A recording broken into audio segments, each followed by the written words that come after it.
The People First podcast is a show presented by people with learning disabilities for our friends and community. We talk about issues that are important to us and interview interesting people to find out new information. This is our right to make a difference and how our voice is heard.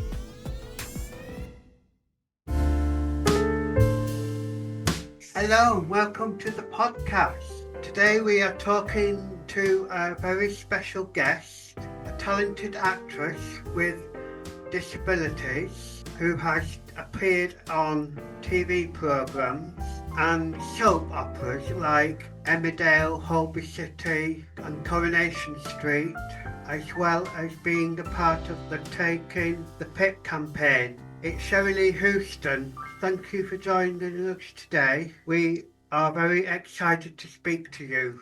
I'm very excited to speak to you too, and thank you for asking me. It's a real pleasure. How long have you been acting on Corrie? I have just started my 17th year of acting on Coronation Street, which is mad. Because when I first got the job, I was given a contract for 6 months, and they said that when you start Coronation Street, you get you're either on X amount of episodes, so like 3 or 5 episodes or 10 episodes, or you're given a 6-month contract. So I was given a 6-month contract, which they renewed before I went on screen. Now, weirdly, I'm still here 17 years later. What was your favourite character and storyline on the show? Oh, I like the naughty characters. So I like Tracy Barlow because she's so outrageous. And she always does the thing that you'd never dare do yourself. But don't you love it when you watch somebody that you go, oh, and you have your hands over your mouth with shock at how outrageously rude they are. I like those sort of characters. So I think, yes, Tracy Barlow is definitely one of my favourites. But I also like Mary. I like except Oh, she's hilarious. she's so funny, isn't she? Oh, yes. And she's always drinking the weirdest drinks in the Rovers, isn't she? Yes. Or she's always got a really odd story as though she's done so many different lives. Yeah, I really like her. I think she could be a bit dangerous at times, which I quite like as well. Oh gosh, what was my favourite storyline? I think, well, it's quite a dark one, but I liked the tram crash. Oh my God. But I mean that from an actor's point. That sounds awful. That sounds really awful, and I don't mean it that way. I just mean because it was something that we were all involved in.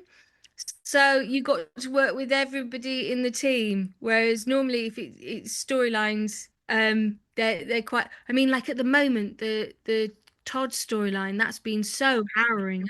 It's been so upsetting. I think what Corrie does though is it tells stories that are really important to people to know, and it really makes you understand them. And I think sometimes, yeah, it's just a great honour to see your friends and colleagues achieving and doing such good work. What are your interests outside of acting? I'm a bit geeky and I like gardening. I love gardening. I've just got my raised veg beds, and I've sown lots of seeds and grown lots of things, and we've got these little gnat flies in our living room everywhere, and everybody who comes around to visit keeps wafting them, and I keep thinking it's my fault that and nobody's commenting on the fact that I've made these flies everywhere. So I like gardening. I've got quite a fast wheelchair, so I love running with my dog. I've got a cockapoo and I've trained him to do my assistance. Do you ever take part in the studio tours? I do. We take it in turns, so we do it on a rotation. So I think we do it about every 5 months or so. So the Coronation Street tours are on a Saturday and Sunday, and everybody gets to walk around the street. And they've built a whole building for it in the corner of the plot. And I think have you been? Because there's a replica rover, isn't there? There's you can pull a pint. Did you pull a pint?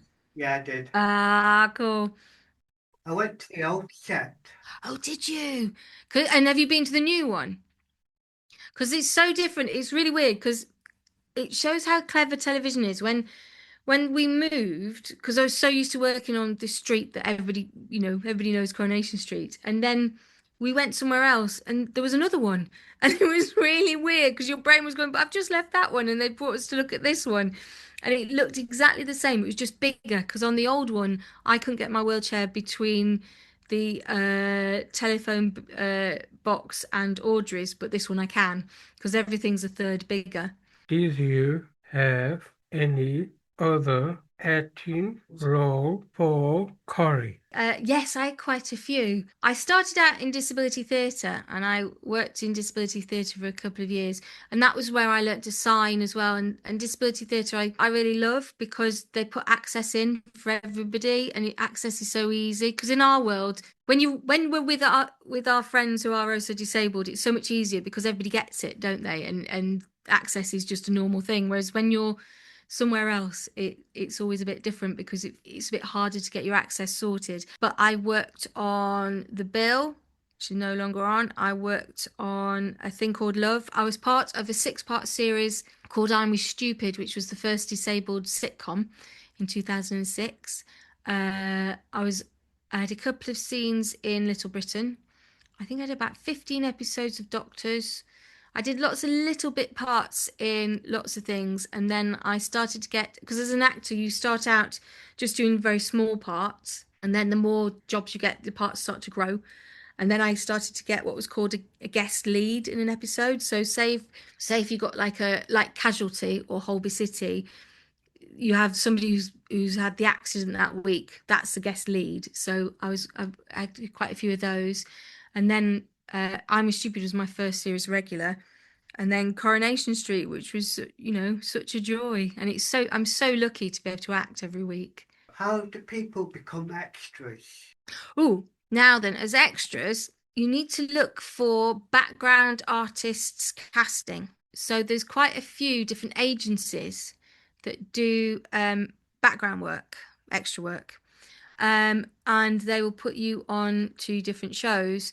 And I think it really helps us being disabled because less agencies have disabled actors on there. It's also useful to look at creating your own access rider. An access rider is all the things you need for your access support. Now, Channel 4 do an outline of those, so I could send you those things through and the guys can help you fill out your access riders. And then it's worth sending off to different agencies. I think sometimes they charge about £100 for you to join their books. I'm not 100% sure, but it's probably worth checking whether everybody charges or maybe go for the ones that don't charge because they will be making money out of you when they're, using you. And yeah, that's how you do it. Go to an agency. What advice would you give to people with disabilities who are looking to become actors? I have a few different bits of advice. The first one is do it. Trust yourself, you can do it. Don't listen to anybody who says you can't. Of course you can. You have to work really hard. But I think we all know this as disabled people anyway. You sometimes have to work harder than everybody else to be treated the same. But that's fine. We know that one. Trust yourself. Believe in yourself. I would also say create your own work. Don't wait for somebody to give you a job. There's lots of opportunities now where you could write a script with your mates. You could make a short film. You could put it on YouTube. You could do some things on Instagram. You can make, as a group, you guys could start making stuff. And then I think it's also about writing to casting directors and making people know that you're around and maybe looking for an agent. Triple C, which is an organisation I started. It's triplec.org.uk. We're just about to launch a database probably later this year. So you could get all your details on there and videos of your work. And then if casting directors are looking for an actor who has your disabilities or your access, they might find you there. Also, it's really hard out there at the moment, so don't think it's just going to happen straight away for you, but keep plugging at it and keep trying to do it because don't ever let anybody tell you can't, because of course you can. Can you tell us anything about Tinsel Girl? Tinsel Girl is a series I've had on Radio 4, and it's had 7 series, I think, or 7 sometimes individual individual episodes. And it started out as a book in 2006 because I was trying to date a boy who we'd agreed to meet under the big wheel in town. And so I said, oh, well, speaking of wheels, I've got some myself. And he went, I can't do that. So I was like, right, well, I'm going to meet you, make damn sure you fancy me then. So I did. And I wrote it all down. And then my friend, Lisa Hammond, who was in EastEnders for a long time as Donna, she said to me, why don't you do 10 men, 10 chapters? So I did. And then that got turned into Tinsel Girl on Radio 4. And what we do is every time we do a series, we look at what I've learned most recently as a disabled person. So like, because we learn things at different paces, don't we, with our disabilities, in terms of things like accepting help or accepting my pain's too high to do things, challenging myself. There's lots of things that, you know, when you put a disability slant on, make a really fun and interesting story. So yeah, that's Tinsel Girl. We have seen on the Taking the Pip website that you want people who signed the open letter to the government. Why did you sign it? Because I accidentally started the campaign with my mates. I didn't realise. Well, I did. A few years before, the Conservative government tried to do the same thing, and a few of us got together and did that. We created the letter, and we got all the famous deaf, disabled, neurodivergent people to sign the letter. And then they put the government. I think the government knew we were going to do it, so they said they stopped it. So it happened again. So I texted everybody and said, should we do it again then? So we did. And we got the Guardian to agree to put the letter in there. And what was exciting, because it was 3 years apart, but the number of people who were well known that were deaf, disabled, or neurodivergent had gone up by about 50, which was really impressive over 3 years. Do you know what I mean? There was quite a lot more of us, which is great. So I actually wrote the letter. Me and a colleague wrote the letter, and then we had a team. It was wonderful. We had a team of about 6 of us who were on the core team who worked probably from 6 in the morning till midnight, 4 months on that campaign. But and then we had a advisory group as well, and we did not do anything but that campaign. But I mean, when the results came out, we were really sad because of the in the universal credit decision, but we were very pleased with the fact that we managed to stop the PIP happening, because that would have just devastated all of us. But yeah, I had an amazing team. I was part of an incredible team. And what we did was we made sure that we elevated all the disabled people who've been campaigning for this stuff for years, and also used our media presence to help get interviews sorted. And we had a producer who was always sorting out the news interviews. Yeah, it was relentless. It was busy. And then we were all very poorly for about 3 months after. But yeah, it was important. And I think it shows the power of disabled people. What is taking the PIP and why did that? Taking the PIP is a campaign group, and it started to stop the government destroying disabled people's lives, really, and not understanding what our needs are, what our access is, how expensive being a disabled person actually is, and all the extra costs that incurs. It was last year the government were going to change how PIP was assessed, which meant that which I think it meant about 70% of us would lose our PIP, because they were saying you had to get 4 points or over in each question, which really doesn't understand disability, because everybody's disability is different. So everybody's disability affects them differently. So what we did was a group of disabled people who work in the media got together to challenge this, and used our contacts and our, I suppose, media presence, the fact that people know our faces, to bring this cause to the public's general knowledge. And we did lots of television interviews about it, and we challenged the government. And there was going to be a backbenchers were going to overturn it, and the Prime Minister was meeting people frantically on the day of the vote in Parliament, and then eventually they amended it a lot, and then they threw it out. So we won eventually, but it was a lot, and it was very stressful. But it was a really, really important campaign. How has having the disability affect your career? It's affected it an awful lot in mostly good ways, I'd say. I think as a disabled person, I always like to look at the positives, because You may as well. Makes you feel happier, doesn't it? I think it's made it more difficult at times, but it's meant I've met more interesting people. I get to talk to more people within my community, like you guys. I think it's empowered me a lot in my own disability, in fighting for advocacy in my career.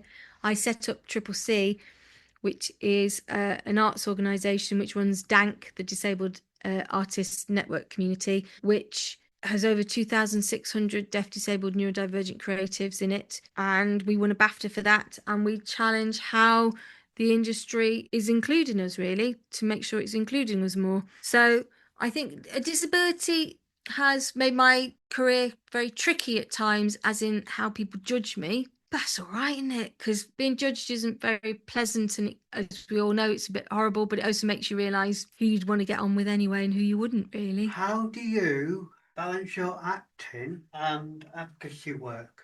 Terribly, if I'm honest. I'm shocking at it. I'm rubbish. I have no boundaries. I can be sat in the Rovers doing emails under the table. I'm dreadful.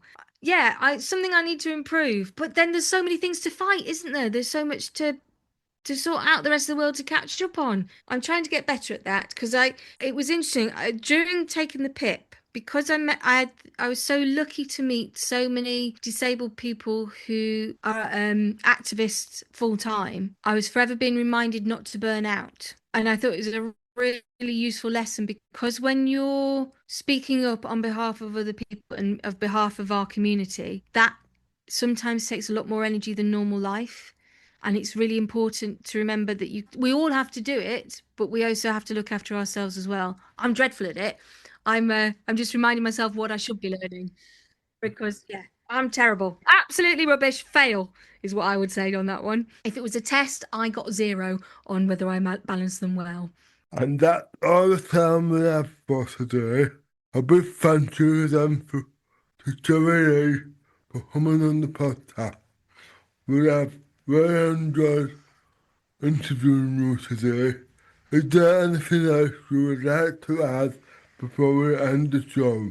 I think keep doing what you're doing and keep sharing, doing things like podcasts. I think really share people's stories well. And I'm looking forward to going and have a look at your podcast. What I'd like to add is that we all have to be advocates. I think you can all take a bit of sense of pride that we belong to a brilliant community that look after each other. And I think everybody else has got a lot to learn from us. And I think sometimes when you feel a bit battle weary, just remember that we're in the gang that sort of is the most supportive one. So we're all right, even though it can be tricky at times. Thank you so much. Thank you so much. Oh, we'd like to give you a round of applause. Like Thank you so much. It was lovely to meet you all. Yeah, bye. Thank you very much. Take care. Thanks again. Bye-bye. Bye. If you enjoyed, follow us on social media to learn more about what we do and our up-and-coming interviews. You can find us by searching the For People First podcast. Thanks for listening, and we will see you next time.